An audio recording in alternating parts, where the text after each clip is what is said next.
आज करवाएंगे इकोनॉमिक्स। तो नॉर्मल बात करते हैं, इकोनॉमिक ग्रोथ।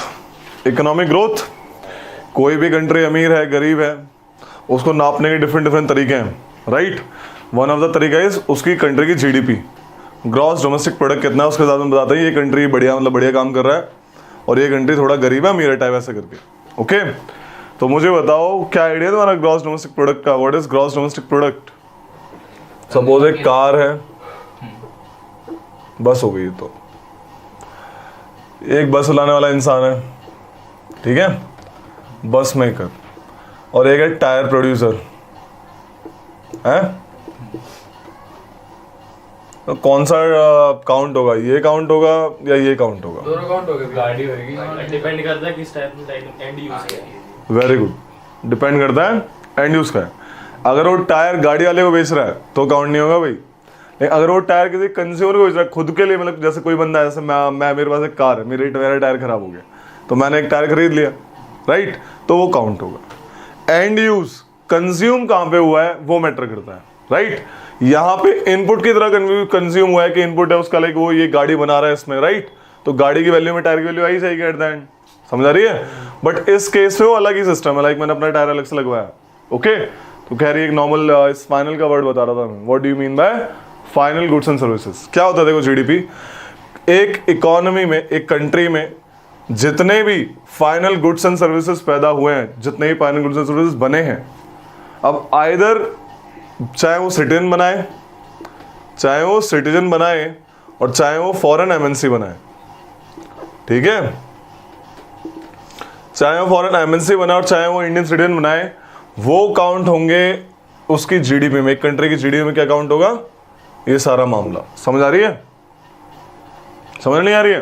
तो basically main focus of GDP is the geographical concept, है ना, ज्योग्राफिकल कॉन्सेप्ट कि भाई इंडिया की टेरिटोरियल लिमिट में जो भी सामान बना है, चाहे वो इंडियंस ने बनाया हो चाहे वो फॉरेनर्स ने बनाया हो, वो काउंट तो इंडिया की जीडीपी में होगा। समझ रही कहानी? अब क्वेश्चन आता है, क्या वो इंडियंस जो यूएसए में जिन्होंने अपनी कंपनी खोल रखी है लेकिन है Indians, right, they have the Indian passport, name of like, अगर इंडियन एमएनसी कह लो, इंडियन एमएनसीज, जो इंडियन एमएनसीज हैं जिन्होंने यूएस या कहीं भी आउटर कंपनी खोल रखी है, यूएस वगैरह में, यूरोप में या कहीं भी, तो क्या वो काउंट होंगी जीडीपी में? नो, क्योंकि वो इंडिया की बाउंड्री से बाहर है। फिर वो काउंट कहाँ होंगी? वो काउंट होगी ग्रॉस नेशनल प्रोडक्ट में। ग्रॉस नेशनल प्रोडक्ट बताता है कि किसने बनाया। It's like it's a citizen centric concept, citizen centric concept. Basically this is something like final goods and services made by only citizens, citizens ने जो बनाया है। अब इसमें क्या ऐड होगा, इंडिया वाले और फॉरेन वाले, और माइनस क्या हो जाएगा, इंडिया में जो फॉरेन कंपनी आ रखी है उनका माइनस हो जाएगा। Basically goods and services manufactured by citizens. समझा रही है कहानी? This is gross national product, simple सी कहानी। ये सिटीजन सेंट्रिक कॉन्सेप्ट है, this is geographical centric concept. ये बताता है कि मामला कहां बना, ये बताता है कि मामला किसने बनाया। समझ आ रही है? जीडीपी और जीडीपी में नॉर्मल डिफरेंस। ओके, तो this is what is GDP. कितनी परसेंट जीडीपी अपने देश की? कितना है भाई, चेक करो, ढूंढ के निकालो। परसेंट मतलब इंक्रीज होता है, ये साल जितना था इस साल जितना उनको माइनस करके इंक्रीज पता है। इंक्रीज भी होता है और नॉर्मल जीडीपी भी आती है कि व्हाट्स लाइक परसेंट, वो तो परसेंट हो गया जो परसेंट पूछ रहा है, कितना परसेंट इंक्रीज हुआ, राइट। अमाउंट अलग होता है, 3 पॉइंट समथिंग लाख करोड़ है, ठीक है, 3.18 समथिंग लाख करोड़ ऐसा करके। और परसेंट में क्या दिखाते हैं? परसेंट मतलब इंक्रीज कितना बढ़ा कितना पिछले साल। अच्छा, पिछले साल इतना, इस बार इतना हो गया। ये इस बार लाइक एस्टिमेट भी डालते हैं। घट गया तो माइनस में? घटता नहीं, इन्फ्लेशन रहती है तो हमेशा बढ़िया रहता है। 2020 में घट गया, ठीक है वो, अच्छा 2020 में घटा था, ओके ओके, कुछ क्वार्टर के लिए, पूरा होल ईयर के लिए घटा था। मुझे थोड़ी बताइए ना। में कोरोना था ना, कोविड, हाँ वो उसका फैक्टर रहा हुई होगा, होगी, फैक्टर रहा होगा, ठीक है। लोग घर में बंद। एक और कॉन्सेप्ट होता है, देखते रहो रे, ध्यान से देखो, ये तो जीडीपी जीएनपी समझ आया। एक कॉन्सेप्ट होता है real GDP and nominal GDP. क्या क्या होता है जीडीपी नापने के लिए हम क्या देखते हैं, तो बेसिकली होता क्या है, सपोज एक इकोनॉमी में जितने भी गुड्स एंड सर्विसेज बने उसको हम मल्टीप्लाई कर देते हैं कॉस्ट से कि उसकी कॉस्ट कितनी आई और इक्वल्स टू हम निकाल लेते हैं मामला। ठीक है, सपोज एक बिस्किट का पैकेट है, उसी कॉस्ट अगर 1 रुपये है तो जितने भी बिस्किट बने, कितने भी लाइक 30 लाख जो भी बिस्किट बने, मल्टीप्लाई 1 तो जो भी कॉस्ट आएगी उसको हम काउंट कर लेंगे। ठीक है, मनी वाइज, समझा रही है। अब ये कॉस्ट पे डिपेंड करता है कि वो जीडीपी नॉमिनल होगी या रियल हो। समझना, देखो जब तुम्हारे पापा नौकरी में लगे होंगे, उनकी सैलरी कम थी लेकिन बट वो आराम से अपना गुजारा कर रहे थे उस टाइम पे। आज के टाइम में अगर वो सैलरी होगी तो गुजार नहीं पाएगा। Why? Because of inflation, price rise की वजह से, राइट। प्राइस राइज की वजह से जो मामला हुआ है यहाँ पे, तो बेसिकली जब हम उसके प्राइस को, जब हम गुड्स एंड सर्विस के प्राइस को एडजस्ट करके देखते हैं आज के टाइम के हिसाब से, उसे नॉमिनल जीडीपी कहेंगे। फॉर एग्जांपल, आज अगर सपोज मैंने कोई पार्ले जी बिस्किट है, एक एग्जांपल ले रहा है, पार्ले जी बिस्किट आज वो कितने रुपए का? 10 रुपए का, समझा रही है। अब मामला पे लाइक हुआ 30 बिस्किट बने और 10 रुपए में निकाले गए, तो कितने हो गए? 300 रुपए के बिस्किट, है ना। भैया और यही रियल जीडीपी में क्या होता है? रियल जीडीपी में क्या होता है कि हम एक बेस ईयर लेते हैं जो पीछे से नापता है, समझा रही है, जिससे कि हमें यह पता लगे कि रियल टर्म्स में प्रोडक्शन बढ़ा या नहीं बढ़ा। कहने का मतलब ये है कि प्राइस राइज की वजह से प्राइस ऊपर गया है या फिर रियल टर्म्स में जीडीपी बढ़ी है। फॉर एग्जांपल, अगर यही 30 बिस्किट को सपोज मैं अगर एक बेस ईयर लेता हूं कंपैरिजन करने के लिए, कंपैरिजन लिया 2011-12, आजकल का ये चल रहा है, base year is this presently, इसको अगर लेके चलता हूं और इस टाइम अगर पार्ले जी का प्राइस हुआ करीब 5 रुपए, तो कितना आया? 150 रुपीज, समझा रही है। तो ये प्राइस राइज की वजह से यहां पे बड़ा वाला मामला दिखा रहा है। ठीक है, अगर मैं मान लो,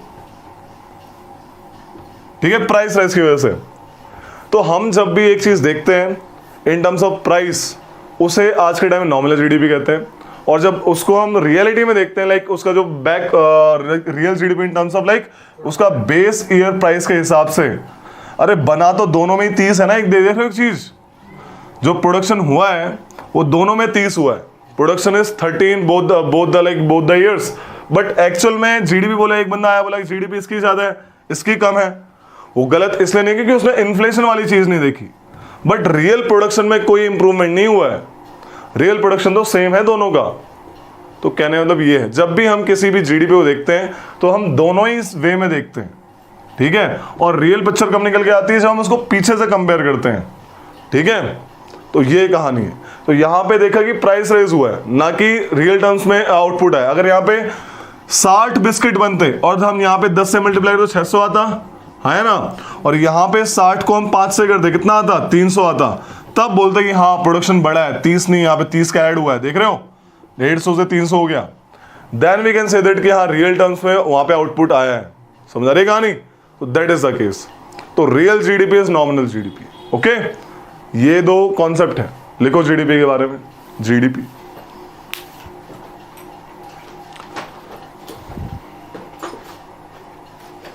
जीडीपी लिखो।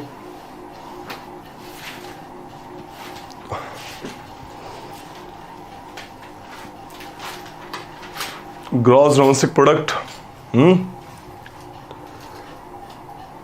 इसमें लिखो कि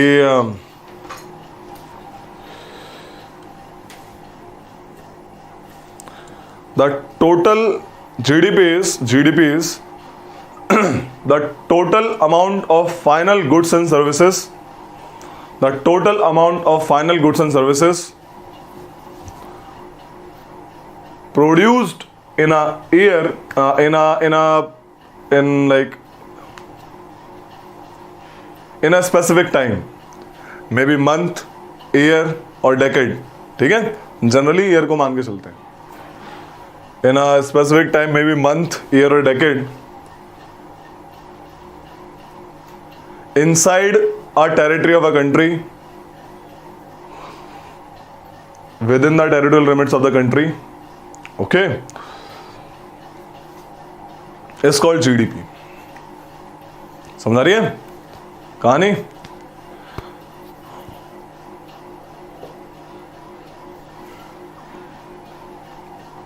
अगला लिखो, इसमें लिखो कि in GDP we add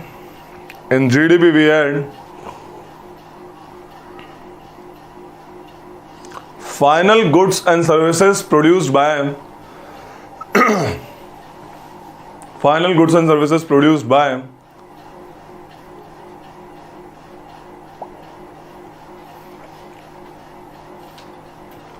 citizens as well as foreign MNCs। समझ आई? ये कहानी है GDP में। Okay, foreign MNCs।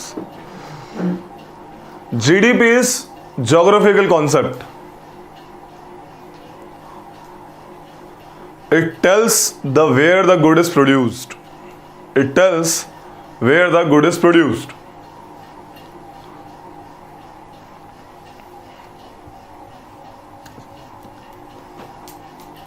समझा रही है? चेंज करते हैं, अगला लिखते हैं GNP, gross national product. GNP, gross national product. GNP is the total amount of goods and services produced by the citizens of the country in a specified period of time.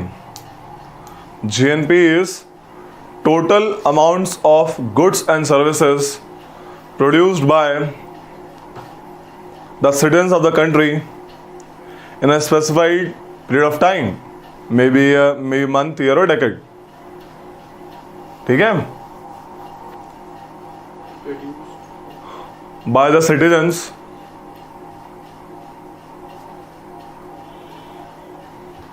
it tells who produce the goods and services.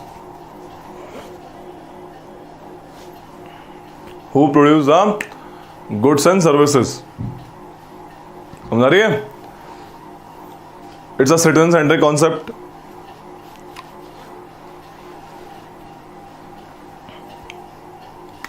तो basically citizen centric concept, GNP को ही gross national income कहते हैं, और इसको कहते हैं, अगर मैं इसकी इक्वेशन निकालूं GDP से रिलेट करूं इसको GNP से, तो GDP minus net factor income, net factor income from abroad.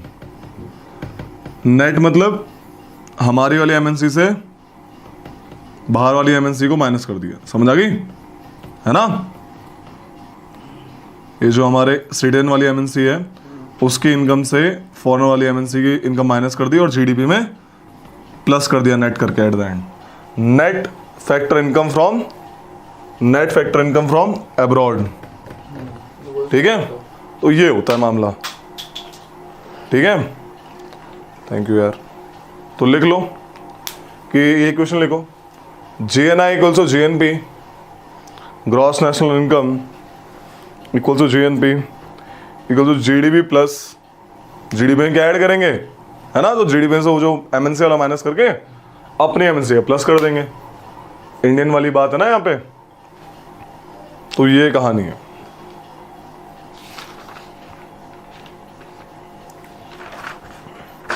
किसी भी कंट्री का मुझे खुद ही देख के बताओ कि किसी भी कंट्री की अगर मुझे पॉलिसीज बनानी है कि मुझे कोई भी स्कीम्स लानी है, मुझे देखना है इन्फ्लेशन कितना हुआ कितना घटा, जिससे कि मेरी इकोनॉमी अच्छे से काम करे, तो GDP नापूंगा मैं उसकी या फिर GNP नापूंगा?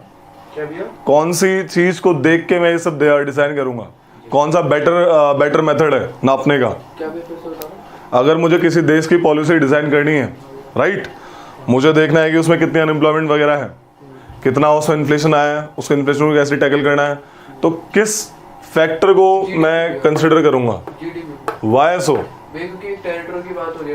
यस, तो GDP इज द बेटर, लिख लो, GDP is the better measurement than GNP because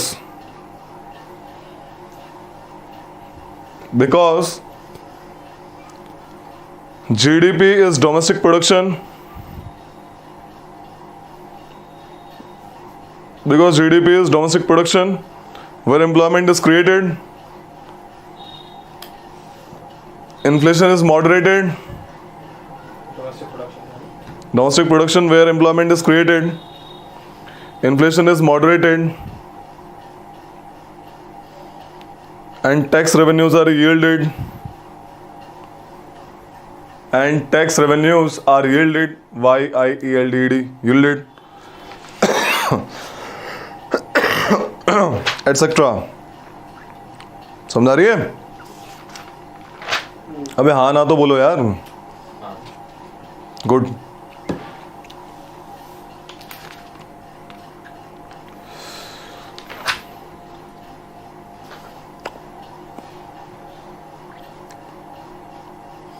heading डालो, real and nominal GDP. Real and nominal GDP. Real GDP में लिखो.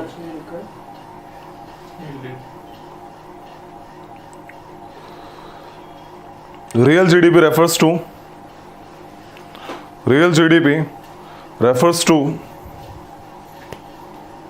current year production.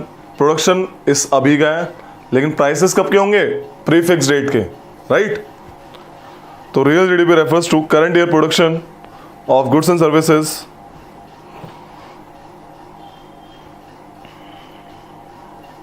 Eight a price of the year of the comparison. At the price of the year of the comparison. Bracket में लिख लो present जो base year India ने set कर रखा हुआ है 2011-12, ठीक है? Present base year is 2011-12. आता है क्वेश्चन में बहुत बारी कि इंडिया का प्रेजेंट ईयर क्या है. Okay, base year.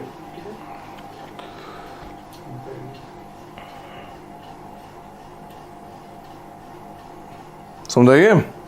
Nominal GDP is the GDP without adjusting inflation.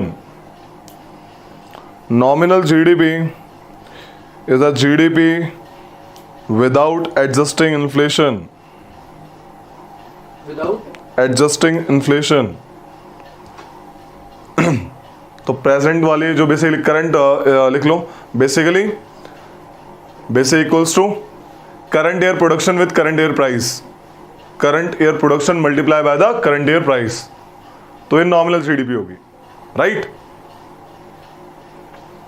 Production basically 30 हो रहा है, प्राइस लेकिन बढ़ा दिया तो ज्यादा रुपए उसमें अकाउंट में आ गए, दिख गए, राइट? एक है कॉन्सेप्ट, एक रेशियो है GDP deflator. Write down GDP deflator. It's the measure of the index. कैसे पता लगेगा कि इन्फ्लेशन आ रखा है? एक इन्फ्लेशन प्राइस इंडेक्स नापने का तरीका है.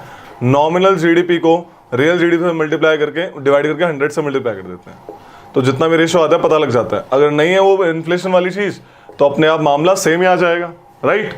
तो लिख लो कि GDP deflator equals to the ratio between nominal GDP and real GDP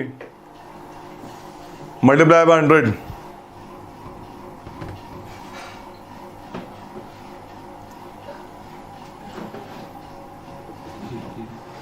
समझाऊं इसको? तो क्या है, जीडीपी नापने के ना डिफरेंट तरीके होते हैं. जीडीपी नापने के डिफरेंट तरीके होते हैं और मोरलेस अप्रॉक्स वैल्यू तीनों तरीकों से सेम आती है. Production method, income method, expenditure method. एक टर्म है फैक्टर्स ऑफ प्रोडक्शन, यानी प्रोडक्शन को बनाने में किस किस चीजों की जरूरत होती है. क्या? Factors of production. तो फैक्टर ऑफ प्रोडक्शन में मेनली 4 चीजों की जरूरत होती है. लैंड की जरूरत होती है, लैंड एरिया जहाँ पे कंपनी सेटअप करेंगे, राइट? अगर एक कंपनी वगैरह है तो लैंड तो चाहिए ना उसको. और लैंड में और क्या आता है उसमें, लाइक रॉ मटेरियल भी निकालने जैसे कोल वगैरह. ओके. लेबर चाहिए, राइट?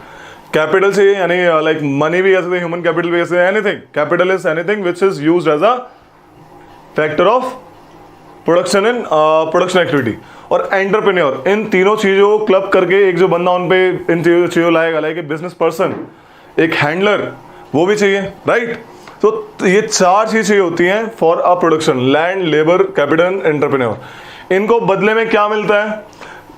इनको बदले में मिलता है, उल्टा लिख दिया मैंने, है ना? This is ways for this and rent for land. ठीक है? तो क्या होता है, रेंट इज व्हाट गवर्नमेंट, क्योंकि हमारे इंडिया में इतना सारा लैंड एरिया है कि गवर्नमेंट ठीक से नहीं पता कर पाती कि ओनरशिप किसकी है, कि लोग मर जाते हैं, गिर जाते हैं, फिर फाइनली वो ट्रांसफर होता रहता है, राइट? तो गवर्नमेंट ने क्या करा, लैंड एरिया को रेंट के टर्म में ले लिया कि किसी भी ओनरशिप हो, रेंट तो आएगा, इतना रेंट मान के चलते हैं. तो लैंड पे जो लैंड यूज हुआ, जिसने भी कंपनी वाला लैंड यूज करा, उसकी जगह उसको क्या देना पड़ेगा? उसको रेंट देना पड़ेगा. लेबर जो यूज हुआ उसको क्या देना पड़ेगा? वेजेस देने पड़ेंगे। Capital is basically like fixed capital भी हो, जैसे मशीन वगैरह ह्यूमन कैपिटल, तो बेसिकली उसमें उसको क्या देना पड़ेगा, इंटरेस्ट। बेसिकली बोरो किया उसने, एक ऐसे मनोगे एक थ्योरी है काइंड ऑफ दैट थिंग। और जो एंटरप्रेन्योर ने ये सब प्रोडक्शन किया उसको क्या मिलेगा, प्रॉफिट मिलेगा, राइट, बेचने के बाद सामान को, समझ आ रही है। तो जो हाउस होल्ड है यानी जो नॉर्मल जनता है वो प्रोवाइड करती है लैंड, लेबर, कैपिटल, एंटरप्रेन्योर। और जो बिजनेस फर्म्स, कंपनी वाले हैं, वो क्या देते हैं, वेजेस, प्रॉफिट, इंटरेस्ट है, ये सब रिमेंबर, यही तो दे रहे हैं एट द एंड। आप इनके पास जाओ, ये सब ये देंगे, समझ आ रही है। इसके बदले में इनको ये जो मामला मिला, ये लोग क्या करेंगे, चीजों को खरीदेंगे और उनको अपना एक्सपेंडिचर करेंगे, लाइक उन पे अपना पैसा खर्च करेंगे। और इसके बदले में ये बिजनेस फर्म के वाले क्या देंगे, गुड्स एंड सर्विसेज, रिमेंबर। तो है तो इक्वली एक तरीके से। ये अगर इसकी इनकम है, ये अगर इसकी इनकम है, यानी हाउस होल्ड की इनकम अगर ये है, तो ये तो इसका एक्सपेंडिचर हो गया, इसका खर्चा ये हो गया, इसकी इनकम होगी। यानी एक का एक्सपेंडिचर दूसरे की इनकम बन रही है, समझ आ रही थी इतनी सी बात। नॉर्मली यहां पे जो ये इनका खर्चा है, इसकी इनकम बन गई हो, राइट। तो गुड्स एंड सर्विसेज इसको देने हैं इसको। तो फाइनली व्हाट मैं क्या कहना चाह रहा हूं कि चाहे प्रोडक्शन नाप लो, चाहे गुड्स एंड सर्विसेज नाप लो, चाहे इनकम नाप लो, और चाहे एक्सपेंडिचर नाप लो, मामला तो सेम ही आया, क्योंकि बंदे तो सेम ही है हर जगह, बंदे तो सेम ही है, एम आई राइट। सो ये कहानी मिला कि यही है कि देयर आर 3 मेथड्स। अगर आप पूरी कंट्री में कितना प्रोडक्शन हुआ है वो नाप के जीडीपी निकाल रहे हैं, gross domestic product kind of that thing, तब भी आपका आंसर सेम आएगा, मोर लेस, थोड़ा ऊपर नीचे होगा, बताता हूं क्यों होगा। अगर उसके आप गुड्स को मल्टीप्लाई करके प्राइस से नाप रहे हैं कि आप जो बंदों की इनकम है, टोटल इनकम कितनी है बंदों की, अगर उससे नाप रहे हैं तो भी आपकी जीडीपी मोर लेस सेम आएगी। अगर आप एक्सपेंडिचर नाप रहे हैं कि एक साल में कितना खर्चा हुआ देश का, तो भी बात सेम ही आएगी, बट थोड़ा थोड़ा डिफरेंस आएगा। Why? Because in income method, जैसे आपके घर में मम्मी वगैरह काम करती हैं, केयर इकोनॉमी, राइट, आपकी केयर करती हैं, घर का एकदम झाड़ू पोछा टाइप, ये सब, खाना बनाना, एल्डरली की सेवा करना, kind of that thing. Like जो हम घर के काम करते हैं, जो लेडीज या जेंट्स जो भी करते हैं, उनको पैसे नहीं मिलते उस चीज़ के, बट आप वही काम किसी बंदे से करवाओगे जिसको आप रेंट हायर करोगे, आपको पैसे देने पड़ेंगे, राइट। तो वो तो काउंट हो रहा है, बट पहला वाला काम काउंट नहीं हो रहा है, तो थोड़ा ऊपर नीचे मामला रहता है। एक और चीज, प्रोडक्शन में कैसे दिक्कत आती है, क्या हुआ, कंपनी ने सामान बनाया बहुत सारा, ठीक है, बहुत सारा सामान बनाया, एक टर्म होती है इन्वेंट्री। क्या होती है इन्वेंट्री, यानी स्टोर। कंपनी ने बनाया, साथ के साथ नहीं बिकता, बिकने वाला ही तो सामान काउंट होगा कि कितना उसने बेका, काइंड ऑफ दैट थिंग, ठीक है। तो उस केस में क्या होगा, जो इन्वेंट्री वाला है वो यहां पे तो प्रोडक्शन में तो काउंट हो जाएगा, बट यहां पे काउंट नहीं होगा एक्सपेंडिचर वाले में, कि उस पर तो एक्सपेंडिचर हुआ ही नहीं, समझ आ रही है। So that's why you can have little bit fluctuations in the value, but in reality more less they are same, ठीक है। इसलिए तीनों मेथड से कुछ भी निकालो, थोड़ा बहुत कर आगे अल्टीमेटली सेम आता है मामला, because the factor of production are same. बस किसी की एक्सपेंडिचर, किसी का इनकम है, किसी की लाइक गुड्स एंड सर्विस को प्रोड्यूस कर रहा है। सो दिस इज ऑल अबाउट। तो बना लो इसको, बनाओ। हेडिंग है इसकी graphical representation of flow of income.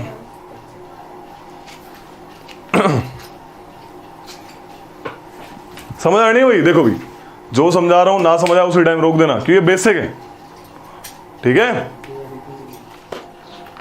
GDP नापता कौन है? Who calculated GDP for India? लिख लो, GDP is calculated by Central Statistical Office, CSO. GDP is calculated by Central Statistical Office, CSO. As per the नहीं, as per मत लिखो, under MOSPI, under किस ministry में आता है? Under ministry of statistics and programme implementation. एक department था MOSPI के अंडर, दो in fact, CSO and NSSO, national sample survey office. बाद में इन दोनों क्लब कर दिया, क्लब करने के बाद एक ही डिपार्टमेंट नेशनल स्टैटिस्टिकल ऑफिस। तो पहले जीडीपी ये निकालता था, अब जीडीपी ये निकालता है। तो अगर आंसर दोनों आए तो इसको करना, अगर ये आए तो इसको करना, समझ आ रही है? लिख लो, presently presently because of merging of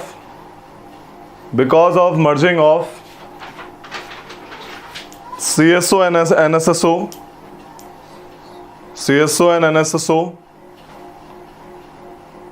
the new department created which is called National Statistical Office, NSO. National Statistical Office, NSO, which is responsible for calculating the GDP of a country. Which is responsible for calculating the GDP of a country. समझ आ रही है?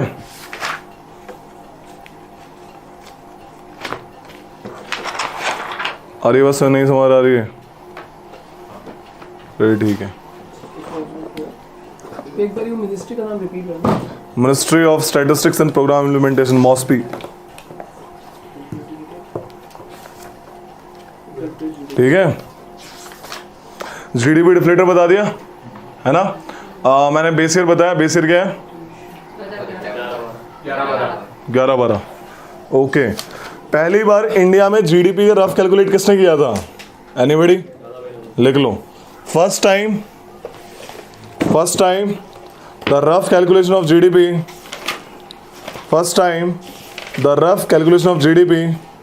was done by Dadabhai Naoroji.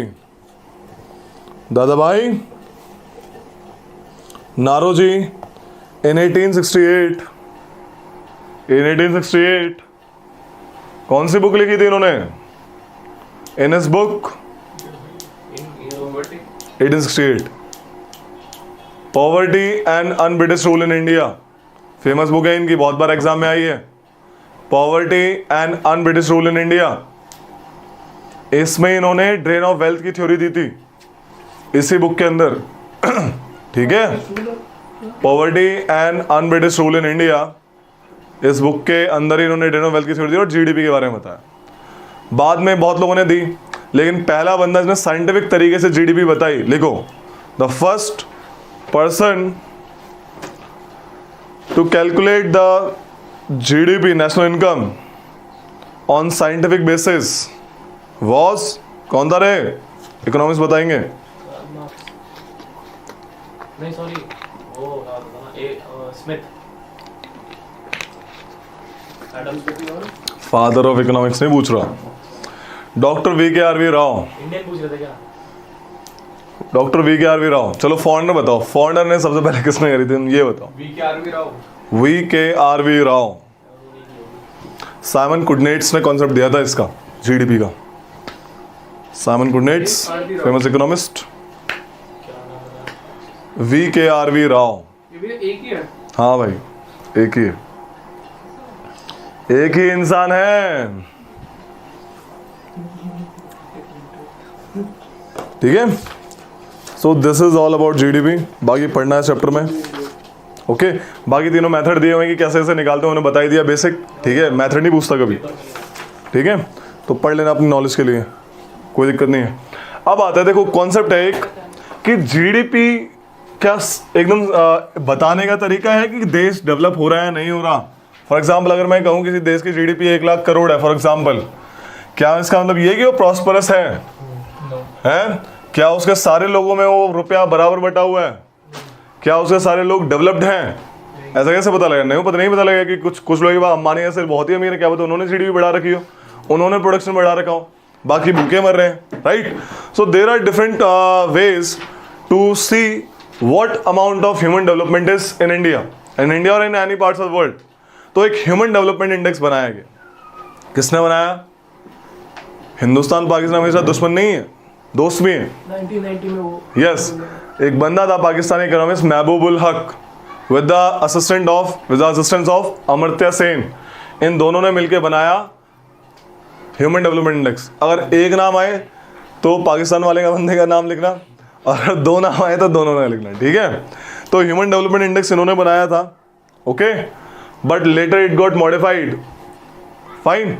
And बाद में normal, तो basically human development index इनके ऊपर है. कौन निकालता है ह्यूमन डेवलपमेंट इंडेक्स? UNDP. इसकी रिपोर्ट बड़ी इंपॉर्टेंट है, हम किस डिस्कस कर रहे थे. What's the rank in SDI? 132. और लिख लो. The United Nations Development Programme, United Nations Development programme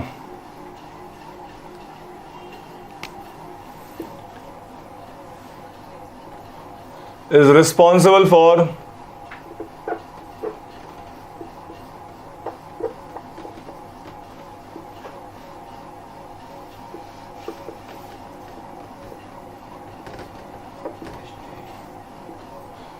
responsible for publishing the Human Development Index. क्यों है ये ह्यूमन डेवलपमेंट इंडेक्स? बिकॉज ये लोग ह्यूमन डेवलपमेंट को डेवलपमेंट का नाम देता है, मतलब बेसिकली इसके लिए डेवलपमेंट सिर्फ नॉर्मल किसी कंट्री के रुपए नहीं होते, इसके लिए डेवलपमेंट होता है उसका ह्यूमंस का development, right? At the end they are the resource. तो उनकी हेल्थ कैसी है, उनकी एजुकेशन कैसी है, उनका स्टैंडर्ड ऑफ लिविंग कैसा है, ये चीज ये देखता है। फाइन, तो लिख लो कि human development index was developed by, human development index was developed by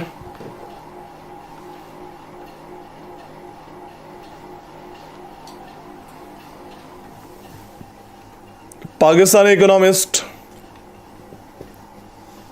press करना उसको ऊपर ऊपर ऊपर ऊपर ऊपर ऊपर उसको चार्जर को, हाँ। पाकिस्तानी इकोनॉमिस्ट महबूब उल हक along with Amartya Sen, Indian थे, इंडियन सब कॉन्टिनेंट के तो दोनों ही हैं, ठीक है। तो ये गाने हैं पहले आरबीआई गवर्नर, कुछ तो फर्स्ट टाइम था, नोबेल प्राइज मिला है ना। नोबेल प्राइज है, हाँ शायद कुछ तो first. In economics Amartya Sen उसमें भी था ना भैया। This SDI is used by UNDP.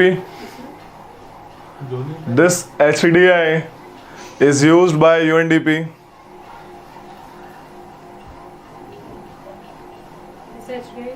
Used by UNDP to bring out human development report every year since 1990, 1990 से, okay?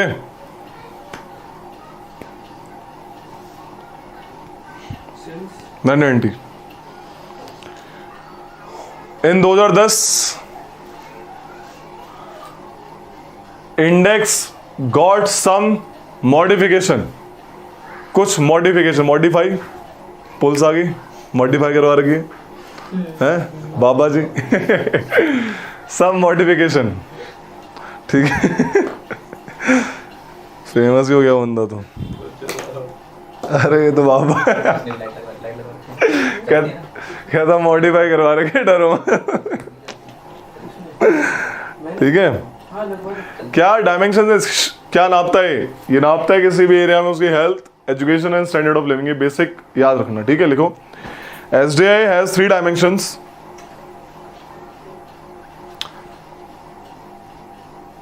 That is health, education and standard of living, ठीक है? तो it measures the human development in these dimensions, it measures the human development in these dimensions. सही बात है, जायज है। भैया एजुकेशन स्पेसिफिक है या फिर सब में? एजुकेशन के अंदर सब इंडिसेस हैं कि कितने बंदों ने एनरोल किया, कितने बंदों ने 25 साल से पहले एजुकेशन ली, तो अलग चीज़ है वो। बस बेसिक ये याद रखना कि इन 3 को नापता है वो। 4 ऑप्शन आएंगे, एक उल्टा पुल्टा होगा, तो ये 3 है, ठीक है? –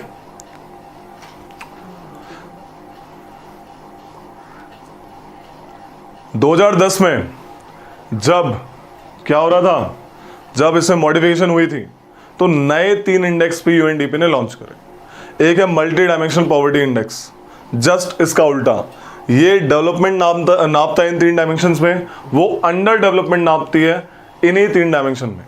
बट उसके सब इंडिसेस मिला के क्या हो जाते हैं, 10 फैक्टर्स हो, 10 इंडिकेटर्स हो जाते हैं। उसके डायमेंशंस यही 3 हैं, बट एक में 2 ऐसे करके, एक में 3, एजुकेशन में बहुत 2-3 और की, इतने बंदे नहीं गए। इसमें स्टैंड ऑफ लिविंग किनके पास कार है, स्कूटर है, खाने के रहने के लिए जगह है, टॉयलेट है, हाउस है, ऐसे करके, तो सब इंडिसेस ज़्यादा बन जाते हैं। तो सब इंडिकेटर्स कहते हैं, इंडिकेटर्स के 10 होते हैं, ठीक है? Like multi dimensional poverty index, write down multi dimension poverty index, multi dimension poverty index measures the deprivation of people, अच्छा मम्मी नमकीन भी रखे गई हैं, measures the deprivation of people refreshment, इसमें क्या लिखा है? deprivation of people in health education and standard of living, in health education and standard of living. It is the opposite of SDI. कोई बोले ऑपोजिट ऑफ SDI क्या है? बोला MDPI.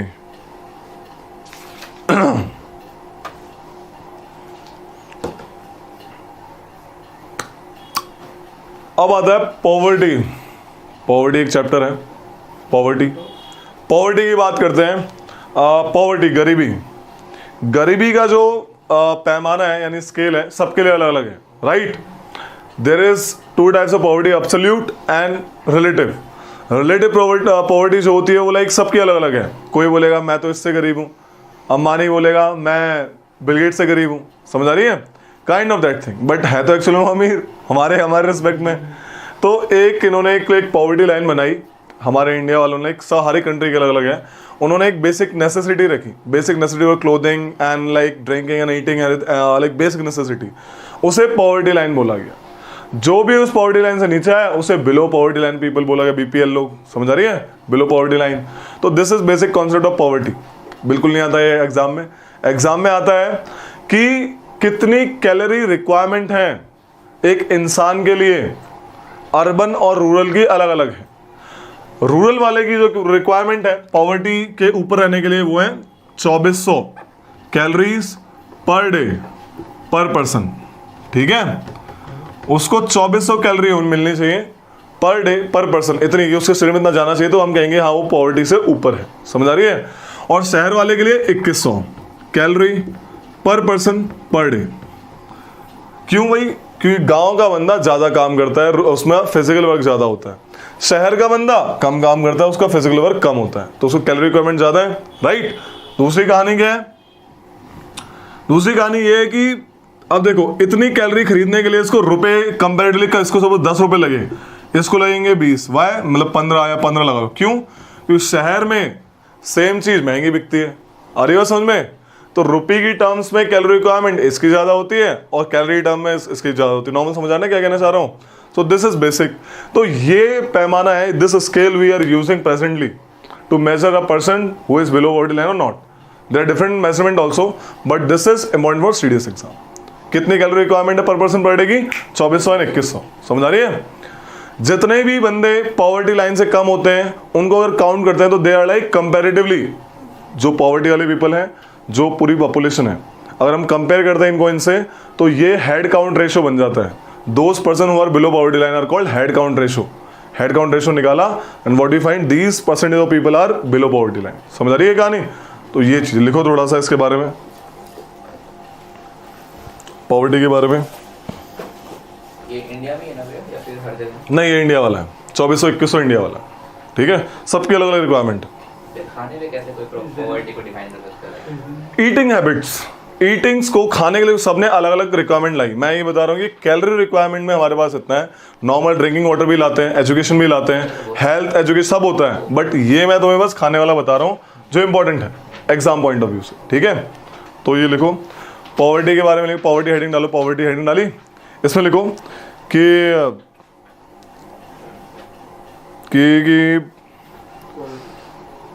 head count ratio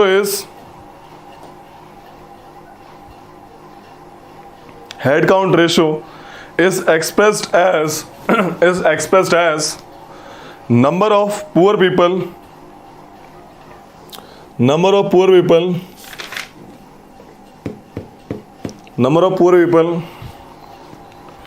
as proportion to total population, as a proportion to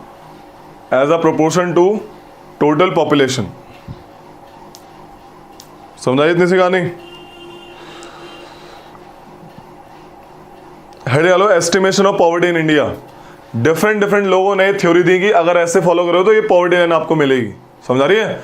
estimation of poverty in India. Different scientist and different people, different committees head came together and form the like theory कि अगर इससे नीचे से बोला कि 2400 नीचे अगर कोई बंदा कैलोरी ले रहा है तो गरीब है। ठीक है, तो इस टाइप से।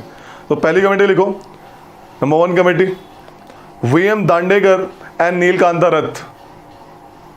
वीएम दांडेकर एंड नीलकांता रथ, ये कभी कभी क्वेश्चन आता है, 4-5 कमेटी का नाम देगा, बोलेगा इसमें कौन सी पॉवर्टी से रिलेटेड है। डायरेक्ट क्वेश्चन, ठीक है, तो डायरेक्ट क्वेश्चन आते हैं। वीएम दांडेकर है। VM Dandekar and Nilakantha Rath. Neelakanta Rath 1971। Main वाला लिखाऊंगा, ठीक है, बाकी के बस नाम लिख लो। 1971। 1971। दूसरी कमेटी लिखो, Y K Alagh committee. Y K Alagh committee 1979। Third committee 79। DT Lakdawala committee. DT Lakdawala committee, it is 1989। इसने दी थी 2400 और 2100 वाली requirement. He gave the 2400 calorie requirement for rural people and 2100 calorie requirement for urban people per day. Tendulkar committee on poverty,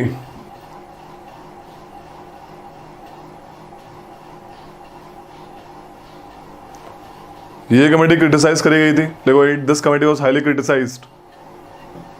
Tendulkar committee on poverty, this committee was highly criticised.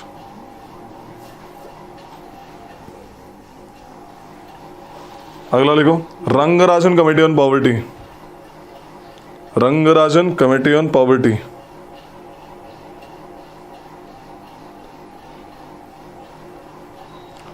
ठीक है, Rangarajan committee on poverty. Heading डालो, types of unemployment. 3 type के लोग होते हैं, मतलब अगर unemployment के लिए मैं क्लासिफाई करूं, 3 टाइप के लोग होते हैं। वो लोग जो वर्किंग है, वो लोग जो वर्किंग, उन्हें क्या बोलेंगे, वो हमारे देश की क्या है, वर्क फोर्स है। वो लोग जो वर्किंग है और प्लस वो लोग जो एम्प्लॉयमेंट ढूंढ रहे हैं प्रेजेंट रेट पे, कि हाँ चलो 1 लाख रुपए की नौकरी निकली और ढूंढ रहे हैं, ठीक है, बोला हाँ हम करेंगे। 100 रुपए की निकली, बोला हम करेंगे, ढूंढ रहे हैं, करना चाहते हैं, अवेलेबल हैं, but they are not getting employment due to competition और सम रीजंस, ठीक है। तो वो लाइक विलिंग है बट उनको एम्प्लॉयमेंट नहीं मिल पा रही। These category of people are called unemployed people, ठीक है। और लेबर फोर्स में दोनों आते हैं, वर्किंग एंड अनएम्प्लॉयमेंट। अनएम्प्लॉयड और वर्किंग दोनों मिला के लेबर फोर्स बनती है, ठीक है। एक होता है नॉट इन लेबर फोर्स, जो करना ही नहीं चाहते, खुद की मर्जी से एम्प्लॉयमेंट है but they don't want to get employment, but they want to like remain idle. जो बड़े बड़े लोग हैं, बिजनेस वाले लोग, ठीक है, घर में ही मस्त, हमें चाहिए नहीं। लेजी पीपल, नॉर्मल, ठीक है, तो वो अनएम्प्लॉयमेंट कैटेगरी में। लिखोगी, ये लिख लो, work force equals to working people. बता रहा हूँ, working people. Labour force equals to working people, मतलब work force plus labour force equals to work force plus ये अनएम्प्लॉयड पीपल। अनएम्प्लॉयड पीपल की डेफिनेशन लिखो,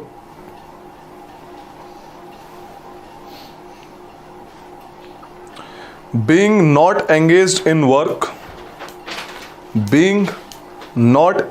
in work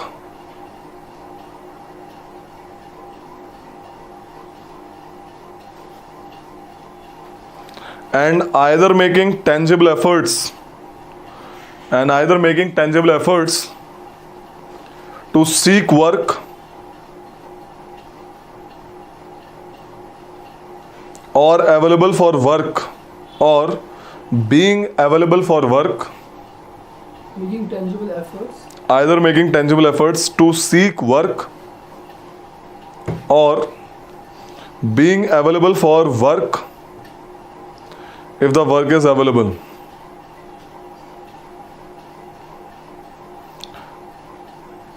तो labour force minus work force equal to unemployed people होते हैं, समझ आ रही है? Labour force minus work force equal to unemployed people. कहानी समझ आई? देखो भाई, डिफरेंट टाइप ऑफ अनएम्प्लॉयमेंट होती है। फॉर एग्जांपल जैसे structural unemployment, due to change in structure, GST वगैरह आया, उसकी वजह से किसी को अनएम्प्लॉयमेंट हुई। जब स्ट्रक्चरल चेंज होते हैं, इकोनॉमी में रिसेशन आया वगैरह, ये सब जब भी लोग अनएम्प्लॉयड हो जाते हैं उसके स्ट्रक्चरल अनएम्प्लॉयमेंट कहते हैं। एक होती है फ्रिक्शनल अनएम्प्लॉयमेंट। फ्रिक्शन बीच बीच में, सीन क्या है इसका? सपोज एक बंदा एक कंपनी में वर्क कर रहा है, फिर वो दूसरी कंपनी में उसने अप्लाई किया, उस बीच उसने जॉब छोड़ दी, तो बीच का जो पीरियड उसका अनएम्प्लॉयड है, तो दिस फ्रिक्शनल अनएम्प्लॉयमेंट। ठीक है। एक होता है अंडर एम्प्लॉयमेंट। एक बंदे ने करी है बीटेक कर रहा है वो चपड़ासी नौकरी, जिसकी एजुकेशन क्वालिफिकेशन क्या है? Higher. 10 पास होना चाहिए, तो वो बंदा अपनी कैपेबिलिटी के हिसाब से अंडर एम्प्लॉयड है। इसलिए कहता हूँ कि if you have get the knowledge and schooling at that level, you to strive for that thing, not go for like something कि भर्ती मारने में लगे पड़े हो। गलत नहीं है, बट खुद में अंडर एम्प्लॉयड है वो। समझ आ रही कहानी? बड़ा सपना देखने की हिम्मत भी बहुत कम लोगों में होती है, बहुत कम लोगों में, और जो देखते हैं फिर वो डर रहे हैं, फिर उनकी गलती है। अरे सपना देखो यार और उसको निकालो। समझा रही है? तो इसमें जो main important type of unemployment है वो disguised unemployment. Write down, disguised unemployment. इसमें क्या सीन होता है? डिसगाइज्ड अनएम्प्लॉयमेंट में बड़ा प्यारा सीन होता है, पहले ही बताया हुआ है। डिसगाइज्ड अनएम्प्लॉयमेंट, इसका सीन ये होता है, लोग हमें दिखते तो हैं काम करते हुए, but they are not actually employed. For example, in disguised employment, marginal product is zero. Marginal product क्या होता है? सपोज एक खेत है, उसमें जरूरत है 2 लोगों की, और उसमें कम काम कर रहे हैं 5 लोग। ठीक है। जब 2 लोगों ने काम किया तब भी कुछ लाइक 1 टन ऑफ क्रॉप्स होगी। समझा रही है? और जब 5 लोगों ने काम किया तब भी 1 टन ऑफ क्रॉप होगी। तो जो बाकी 3 बंदे ऐड हुए उनकी वजह से कुछ एडिशन नहीं हुआ, कुछ भी मार्जिनल प्रोडक्ट ऐड नहीं हुआ, तो मार्जिनल प्रोडक्ट क्या आया? जीरो आया। तो ये कैरेक्टरिस्टिक है हमारी इंडियन एग्रीकल्चर का। Disguised unemployment is the characteristic feature of Indian agriculture. होता ना गांव में लगे बड़े बस ऐसे ही, याद रखना, इसको लिख लो, ये इंपॉर्टेंट है। डिसगाइज्ड एम्प्लॉयमेंट में लिखो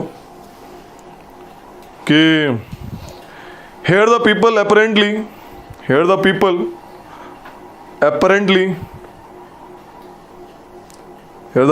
are apparently employed, but their marginal product is zero.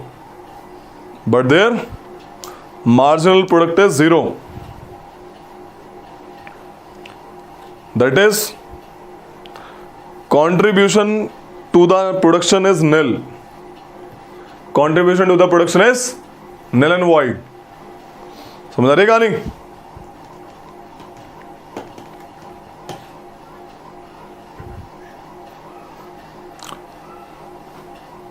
This type of unemployment is feature of Indian agriculture. This type of unemployment is feature of Indian agriculture. Okay? अब एक concept है, और बाकी employment जो भी है तुम बुक से देख लेना। समझ आ रही है? ये इंपॉर्टेंट वाली थी। जैसे स्ट्रक्चर वो आती भी नहीं है, आएगी, आएगा। बोले डिसगाइज्ड एम्प्लॉयमेंट से क्या समझते हो?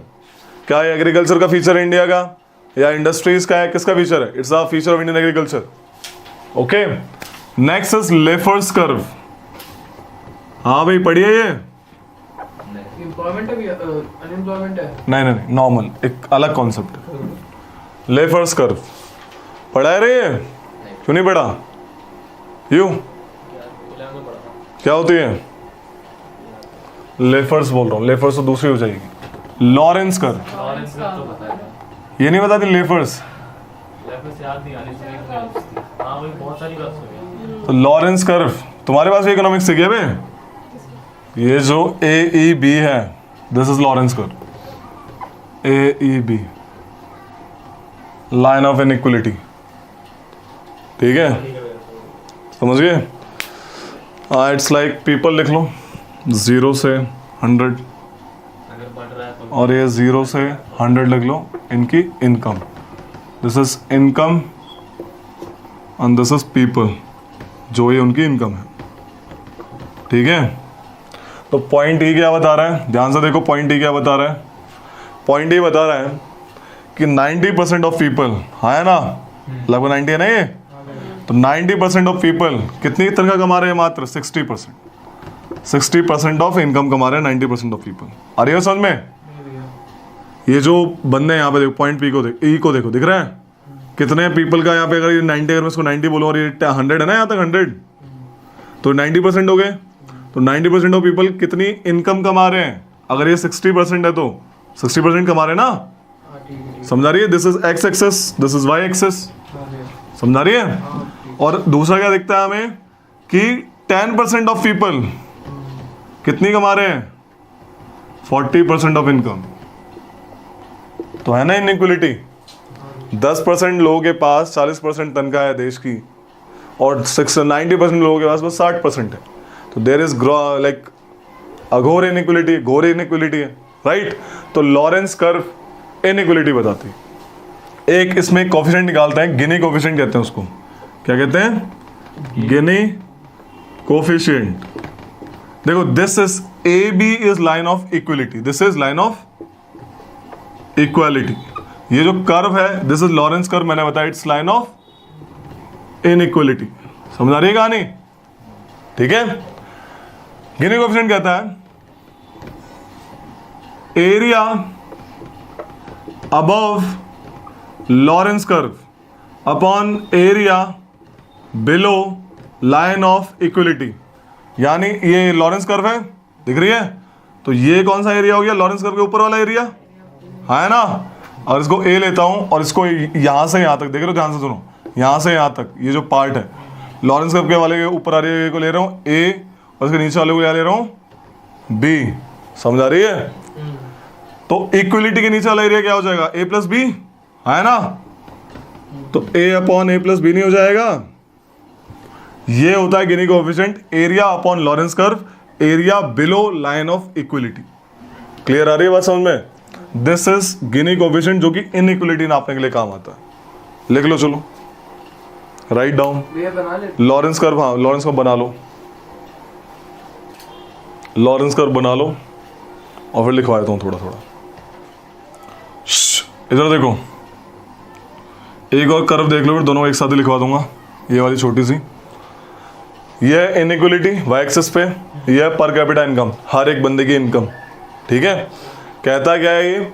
जैसे देश का ग्रोथ होगा, जैसे जैसे देश की पर कैपिटा इनकम बनेगी, बढ़ेगी, तो वैसे वैसे इनइक्वलिटी बढ़ेगी। समझ आ रही है? लेकिन टाइम क्या होगा, जब देश की पर कैपिटा इनकम ज़्यादा हो जाएगी तो इनइक्वलिटी क्या हो जाएगी? घट जाएगी। तो ये सीन है कुज़नेट्स कर्व। ये क्या है? कुज़नेट्स कर्व, जिसने पहली बार जीडीपी का आइडिया दिया था, साइमन कुज़नेट्स। उसने बोला था स्टार्टिंग में जब आपकी पर कैपिटा इनकम बढ़ रही होगी, यानी जब डेवलपमेंट वाला स्टेज होगा, उस केस में इनइक्वलिटी बढ़ेगी। लेकिन जैसे जैसे पर कैपिटा इनकम ज़्यादा हो जाएगी लोगों की, ultimately inequality will come down. This is Kuznets curve, normal Kuznets curve लिखवा देंगे। बना लो ये पहले, लॉरेंस कर्व बना लो, लॉरेंस कर्व, लॉरेंस कर्व बनाओ फटाक से।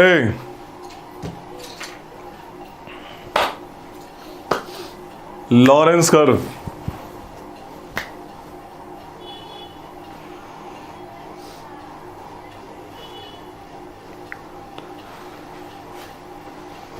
कर्व आते हैं डायरेक्ट, 3-4 कर्व है, Phillips curve, Laffer's curve, Lorenz curve, Kuznets curve, और नहीं है।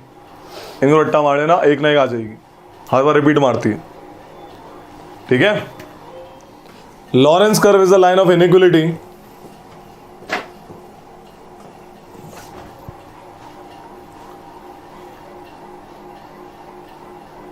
point E on Lorentz curve shows that point E on Lorentz curve shows that 90% of the people 90% of the people earns 60% of the income. 90% of the people earn 60% of the income, and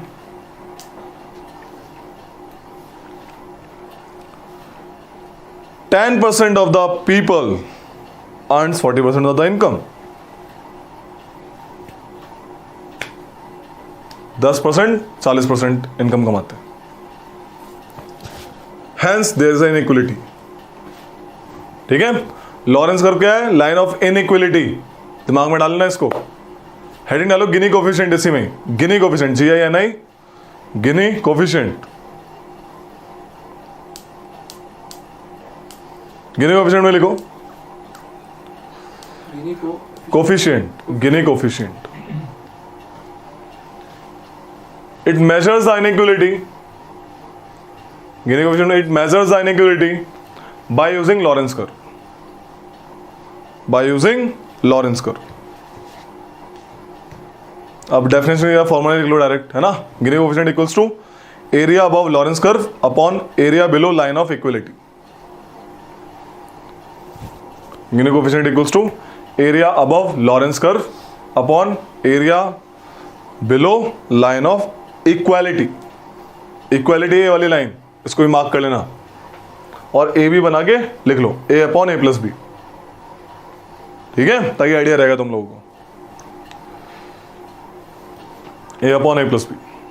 ठीक है, clear. Inequality line of book है, ये equality है. नहीं वो line हाँ, equality. Equality inequality. जो data है 90% पीपल पास, ये फिक्स है मतलब. एक लॉरेंस ने कर्व बना के बोला कि ऐसी बात है. ये लॉरेंस की थ्योरी है, फिक्स नहीं है, लॉरेंस की थ्योरी है. तब के टाइम जो उसने थ्योरी दी लॉरेंस कर्व के माध्यम से. ठीक है, कि उसने बोला कि पर कैपिटा इनकम जो है ना मामला, पर कैपिटा इनकम वाली चीज, it can not be the basis of like knowing the actual amount of inequality in India. ठीक है, पर कैपिटा इनकम से साफ साफ अलग से दिख रहा है कि भाई यहाँ पे इनइक्वालिटी है, एकदम अल्टीमेट इनइक्वालिटी है. रीजन क्या है? क्योंकि नोबडी नोस कि कौन कितना कमा रहा है. तो उसने एक ये थ्योरी दे दी कि मेरे हिसाब से ऐसा ऐसा है. As per Lorenz curve there is inequality in the society. ठीक है, तो as per Lorenz curve there is inequality in the society. Kuznets curve, KUZNETS. Kuznets curve NETS. It is a bell shaped curve. Bell की तरह है ना, जो घंटा जाता है मंदिरों में. It's a bell shaped curve. तेज देखो सुधीर, बना लेना, बनाने का टाइम दे दूंगा. It's a bell shaped curve. It says that in a developing economy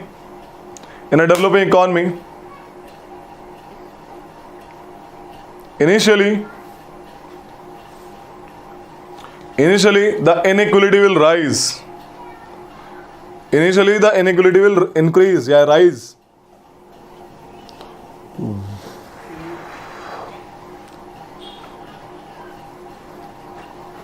But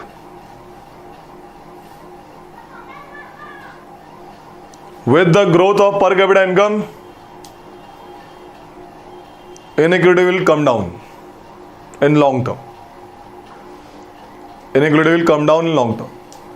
ये बेल शेप तो बना ली. यहाँ पे नाम कौन लिखेगा आसपास? आपने मौका दिया अभी? हाँ लिखो, मौका दे रहे हैं. मारो चौका. बेड़ रहे हैं भाई साहब. लिखो. हाँ, इन लॉन्ग टर्म.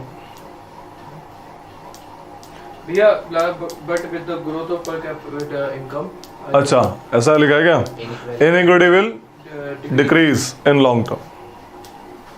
साफ साफ दिख रहा है कर्व के माध्यम से. राइट, लिख लो, बना लो. Budget is basically in budget document is presented by finance minister of India. 1 फरवरी के आसपास वो प्रेजेंट करते, पहले एंड में करते थे. अब 1 वीक ऑफ फरवरी में, 1 फरवरी को इनफेक्ट कर ही देते हैं वो लोग. क्या होता है बजट में? Estimated receipts of coming year.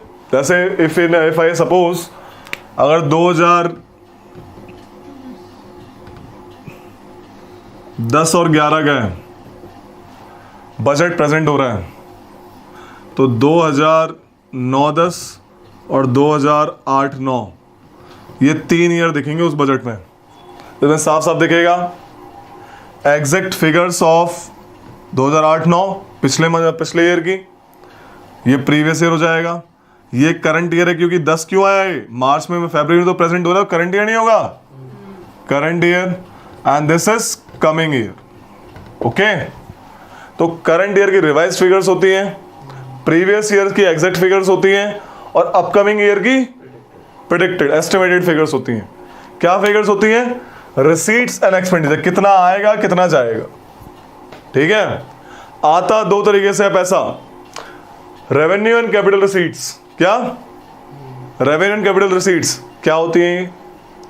इतना मान के चलो बस, नॉर्मली रेवेन्यू मतलब रेवेन्यू, रिसीट्स मतलब रेवेन्यू, जहां पे वर्ड आए revenue receipts, basically one way transaction, एक बार आएगा बस, एक बार होएगा, दोबारा उधर नहीं जाएगा। One way transaction, one way transaction, जहां पे रेवेन्यू ऐसा वर्ड आएगा, जहां पे रेवेन्यू ऐसा वर्ड आएगा वहां पे वन वे ट्रांजैक्शन होगा, आ रही है समझ में। और जहां पे कैपिटल जैसा वर्ड आएगा, बेसिकली लायबिलिटी है, आपको वापस करना है, आपको वापस करना है पैसा, तो यानी टू वे ट्रांजैक्शन, पैसा आएगा तो पैसा जाएगा भी। सेम चीज जैसे पैसा खर्च हो गया, पैसा वापस नहीं आ रहा, लेकिन इसमें पैसा वापस आएगा अगर आप खर्च कर रहे हो तो। आपने किसी को लोन दिया, लोन वापस आएगा ना, नहीं आएगा, तो काइंड ऑफ दैट थिंग।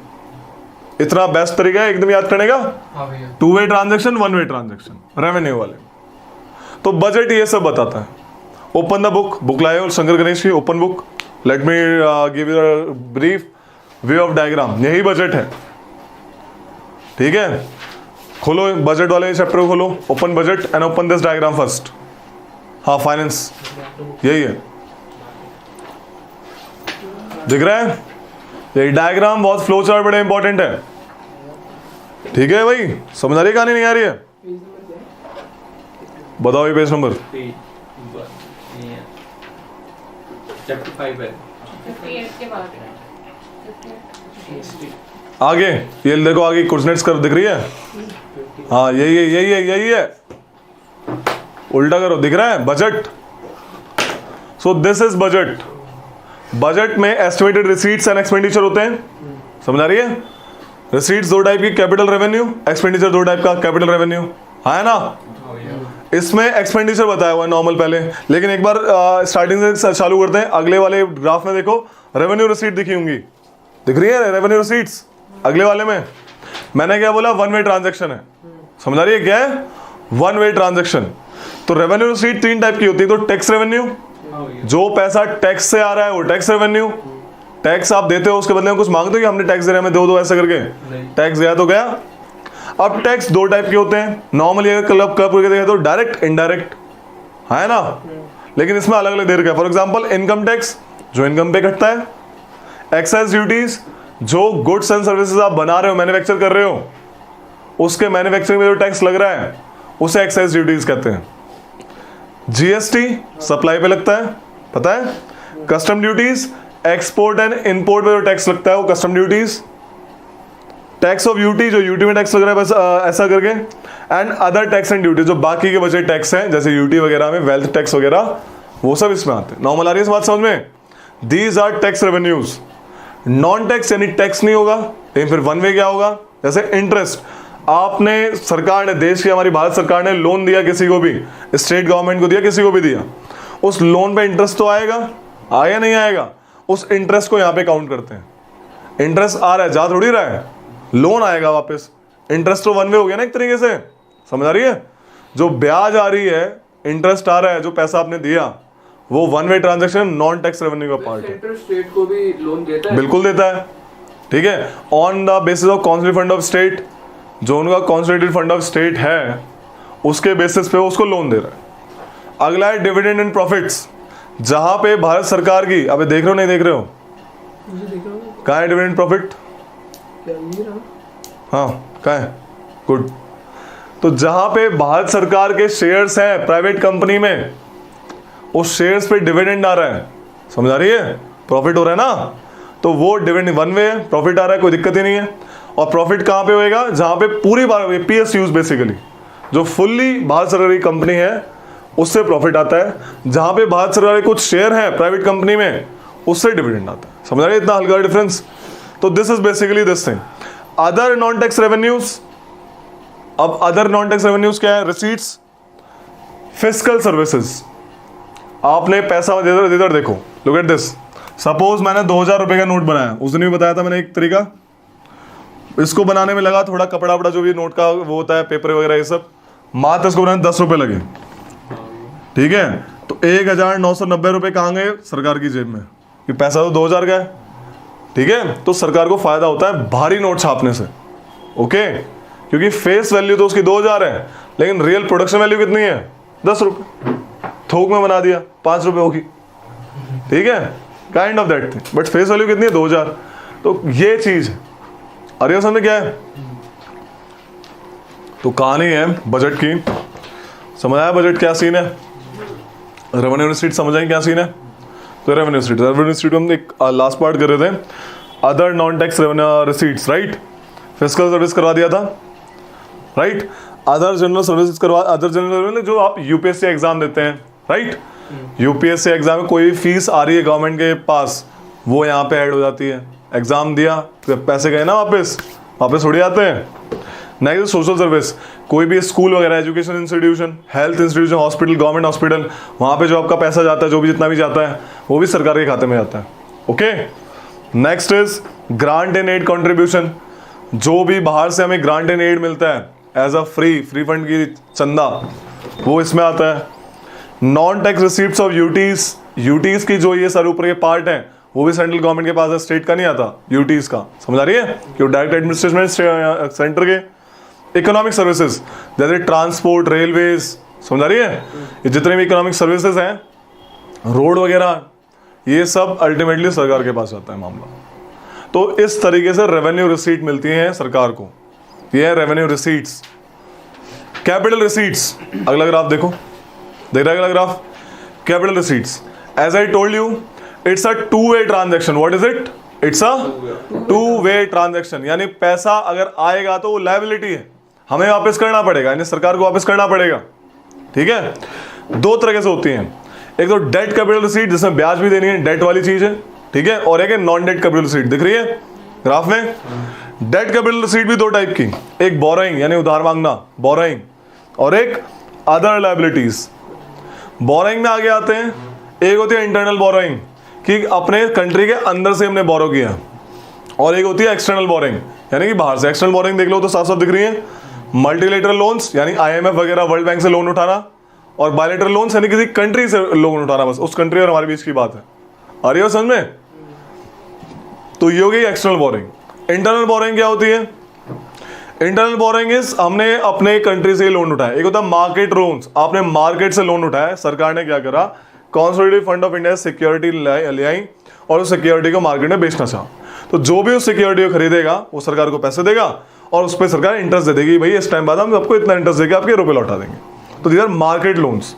एक होता है ट्रेजरी बिल्स, इधर देखो एक बार, कॉन्सेप्ट समझो ट्रेजरी बिल का, सब तरीका एक ही है, बस डिफरेंट वेज है, समझ आ रही है।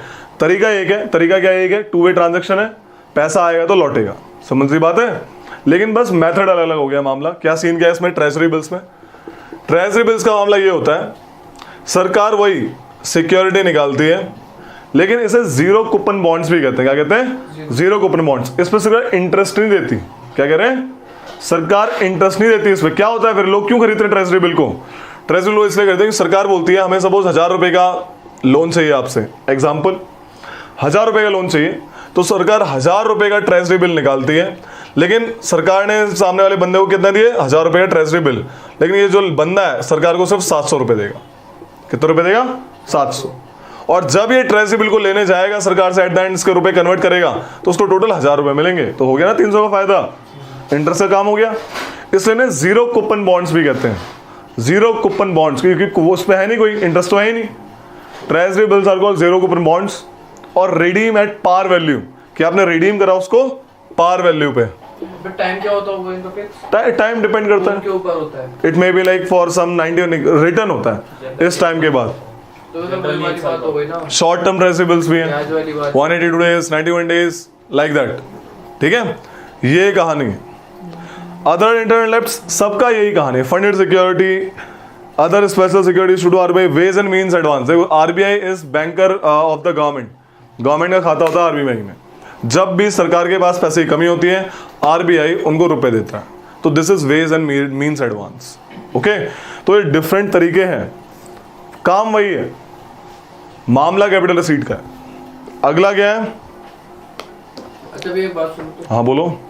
सरकार को मान लो पैसों की कमी हो रही है, यस, नोट पे तो सरकार ही छाप रही है। हाँ, सरकार अगर नोट छापेगी ज्यादा तो दिक्कत ये आएगी, इन्फ्लेशन आ जाएगा, लोगों के पास ज्यादा पैसा आएगा लेकिन प्रोडक्शन तो उतना ही है।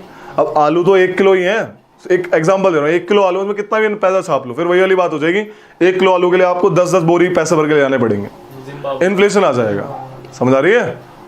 प्रोडक्शन बढ़ेगा तो कहीं ना कहीं फायदा रहेगा, प्रोडक्शन नहीं बढ़ रहा, पैसा ज्यादा आ रहा है, ये तो बहुत तगड़ा इन्फ्लेटरी मेजर होता है। पैसे छापना never is the right solution at the time of crunches of money. दिक्कत हो जाएगी कि आपने मनी तो डाल दिया, प्रोडक्शन नहीं डाला, ये पंगा हो जाएगा। ठीक है, तो चीजें महंगी और हो जाएंगी, it becomes more inflationary. Okay, तो अदर लायबिलिटीज क्या है? अदर लायबिलिटीज में क्या आता है? देखो भाई, अबे देख रहे हो नहीं देख रहे हो, ये जो पैसा है वो ये कैपिटल रिसीट की बात है, डेट वाली बात है, यानी उसको वो देना पड़ेगा इंटरेस्ट। तो जो प्रोविडेंट फंड का मेनली जो पैसा होता है, प्रोविडेंट फंड जैसा पैसा, जो भी सरकार, आप जो नौकरी करते हैं, government employees and non government employees too, जो ऑर्गेनाइज वर्कर्स हैं, उनका जो पैसा सरकार लेके बैठी है जस्ट एज अ सिक्योरिटी, वो उस पर सरकार इंटरेस्ट देती है, क्योंकि वो सरकार का तो है नहीं। प्रोविडेंट निकाल लेते ना पापा, कभी पीएफ निकाल लिया, मैंने घर बना दिया, बच्चे की शादी कर दी, ये सब, राइट। तो पीएफ सरकार का पैसा नहीं है, सरकार उस पर इंटरेस्ट भी देती है और उसको बाद में लौटाना ही पड़ेगा। तो they are different other liabilities. Reserve funds क्या होते हैं? कुछ फंड होते हैं रिजर्व कर रखते हैं, जैसे railway funds, post office fund, जिससे कि आने वाले टाइम में अगर रेलवे में दिक्कत आती है तो वो रिजर्व फंड उसकी तरह पे उसको देते हैं। अब फंड्स बना हुआ है तो finally it will also act as liability, सरकार को वापस करना पड़ेगा वो फंड, राइट, बट सरकार कैन यूज इट। अगला क्या है? नॉन डेट कैपिटल रिसीट, जिसमें सरकार को किराया इंटरेस्ट नहीं देना पड़ता। ये 2 तरीके का है। पहला तरीका डिसइन्वेस्टमेंट, आपकी पीएसयू थी, आपने उसको बेच दिया, तो पैसा तो आ गया ना, 2 वे हो गया। समझ आ रही है? आपने पीएसयू को बेच दिया, शेयर बेच दिए और पैसा वापस आ गया, तो 2 वे है, लेकिन मुझे सरकार को कुछ ना तो रेंट देना पड़ा ना कुछ देना पड़ा। आ रही है समझ में? And another is recovery of loan, जैसे सरकार ने किसी लोन दिया हुआ था और यहाँ पे लोन वापस आ गया, तो इसमें भी सरकार को इंटरेस्ट नहीं देना पड़ रहा, उसको तो मिल रहा है इनफैक्ट। तो दीज आर अदर लायबिलिटीज। समझ आ रही है? So these are capital receipts. और ये बात समझे क्या कहानी क्या है? तो ये रेवेन्यू रिसीट वो थी और कैपिटल रिसीट ये। ओके, तो दिस इज बजट। इसमें हल्का फुल्का लिखने वाली बात है, ज्यादा लिखने वाली बात है नहीं। ये ग्राफ बड़े इंपॉर्टेंट है, जब अंदर इसको पढ़ोगे you will be able to know what do you mean by that. Okay, एक बार रेवेन्यू एक्सपेंडिचर भी देख लो। पहला वाला जो ग्राफ था, सबसे पहले वाले ग्राफ पे आओ, ओपन फर्स्ट ग्राफ, इसमें रेवेन्यू एक्सपेंडिचर दिखा रहे हो, वही पलटो, वो पहला वाला दिख रहा है रेवेन्यू एक्सपेंडिचर, यानी 1 वे है। फॉर एग्जांपल इंटरेस्ट पेमेंट, आपने सरकार ने कोई लोन उठाई, उसको इंटरेस्ट देना है, तो इंटरेस्ट तो 1 वे ही है, इंटरेस्ट पेमेंट। डिफेंस और पुलिस, डिफेंस पे खर्चा किया, पेंशन जा रही है, कुछ आ रही है, कुछ मिल थोड़ी रहा है, तो like 1 way. Law and order को मेंटेन करने के लिए 1 वे। सब्सिडीज दी, सब्सिडीज हम देते हैं, उसके लिए पैसा थोड़ी आ रहा है, तो सब्सिडीज दे दी, जैसे गैस सिलेंडर है, राइट, सरकार ने बोला हम सब्सिडी दे रहे हैं, काइंड ऑफ दैट थिंग, ताकि सस्ता हो जाए। ठीक है। Grants to states, agriculture subsidy, grants to states and UTs, state को फ्री में चंदा टाइप ग्रांट्स दे दी, उसके बदले उनको कुछ नहीं मिल रहा, revenue expenditure. Grant to state and UT, इसमें कैसे डिसाइड करते हैं कि पैसा कितना देना है? Very nice. कभी कभी depending upon the special status of the state, ठीक है, एंड कभी कभी need of the state. For example कहीं पे ड्रॉट आया तो उसकी नीड है तो वहां पे देना पड़ेगा, स्पेशल सर्कमस्टांसेस। और ये इसमें हल्का सा रोल होता है सेंट्रल गवर्नमेंट का, ही कैन डिसाइड, हल्का सा कंसल्ट कर सकती है फाइनेंस कमीशन को, लेकिन फाइनेंस कमीशन इसमें ज़्यादा रोल नहीं होता। फाइनेंस कमीशन का रोल होता है बेसिकली शेयरिंग ऑफ टैक्सेस, ठीक है, टैक्सेस में वो शेयर करने में ज़्यादा रोल होता है। ग्रांट्स में थोड़ा सा सरकार थोड़ा इधर हल्का सा कर सकती है, डिस्क्रिमिनेशन टाइप। ओके, अगला है पेंशन एंड सैलरीज। अग्निवीर क्यों बनाए? क्योंकि पेंशन बिल ज़्यादा आ रहा था, क्योंकि लाइफ एक्सपेक्टेंसी बढ़ गई है, अब लोग ज़्यादा जी रहे हैं। सरकार बोली कब तक पेंशन नहीं ठीक है, धीरे धीरे सारे सेक्टर में हटाई। पहले आर्मी में थी, याद है 2004 वाला बिल, उसमें हर सेक्टर हर गवर्नमेंट पेंशन हटाई थी, बस आर्मी के पास थी। अब आर्मी में अग्निवीर आ गए, बोला कब तक देंगे भाई, बाकी जॉब्स में पेंशन नहीं मिलता। पेंशन नहीं मिलती। एक नई अटल पेंशन स्कीम है, एक देयर टू सिस्टम, एक ओल्ड पेंशन स्कीम, एक न्यू पेंशन स्कीम, समझ आ रही है? ओल्ड पेंशन स्कीम के तहत क्या होता है कि आप जब रिटायर होने वाले हो, आपकी लास्ट टाइम जो आपकी सैलरी थी उसकी आधी तनख्वाह आपको पेंशन की तरह मिलेगी। ओल्ड पेंशन स्कीम ऐसी थी जो चल रही थी। अब क्या है, ये सिर्फ गवर्नमेंट एम्प्लॉयज के लिए थी, ओनली फॉर गवर्नमेंट एम्प्लॉयज। अब क्या है, anybody can have the pension, अगर वो स्टार्टिंग से कुछ पैसे कंट्रीब्यूट करता है तो एक एज के बाद उसको पेंशन मिलेगी, सरकार देगी। तो this is new pension scheme, anybody, either government और एनीबडी, पेंशन प्लान ठीक है। तो न्यू पेंशन स्कीम है, 100 रुपये डालो, तो ये चीज़ है। ये जो है